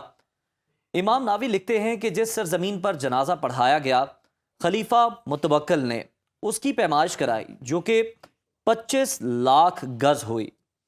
साथ ही मोहम्मद बिन खुज़ैमा ये लिखते हैं, कहते हैं कि उनकी वफ़ात पर मैं बहुत सा गमगीन हुआ, बहुत ही ज़्यादा गमगीन हुआ, तो ख्वाब में इमाम अहमद को अक्सर अकड़ कर चलते देखा। पूछा, ए अबू अब्दुल्ला, चलने का ये क्या तरीका है? फरमाया, ये जन्नत के खुद्दाम के चलने का तरीका है। मैंने कहा कि अल्लाह करीम ने क्या मामला फरमाया? कहा, अल्लाह करीम ने मेरी मग़फ़िरत फरमा दी और मुझे नंगे पाँव करके सोने के नालैन पहना दिए। सुभान अल्लाह। नाजरीन, अहमद बिन हम्बल रहमतुल्लाह अलैह की ज़िंदगी हमें सब्र, इस्तेकामत और ईमान की रोशनी से मामूर करती है। ये वाक़या हमें याद दिलाता है कि आजमाइशें दर हकीकत अल्लाह के करीब ले जाने का ज़रिया बनती हैं और जो लोग सब्र और शुक्र की राह अपनाते हैं वही अल्लाह की ख़ास बंदों में शामिल किए जाते हैं। बिल्कुल, और यही वो पैगाम है जो कि माह रमज़ान हमें देता है, सब्र, शुक्र, इस्तिकामत और अल्लाह से कुर्बत का। दुआ है कि हमारा और आपका हर दिन ईमान की रोशनी में बसर हो और हम सब भी अपने अल्लाह की मोहब्बत से जो है वो जुड़ सकें और उसकी मोहब्बत से मुनव्वर करें अपने दिलों को। कल इंशाल्लाह एक नई महफिल, नए मेहमानों और एक नए पैगाम के साथ आपसे दोबारा मुलाकात होगी। तब तक के लिए अपने रब से जुड़े रहिए, दुआ करते रहिए, नेकी के सफ़र पर गामज़न रहिए। इजाज़त दीजिए, अल्लाह हाफ़िज़।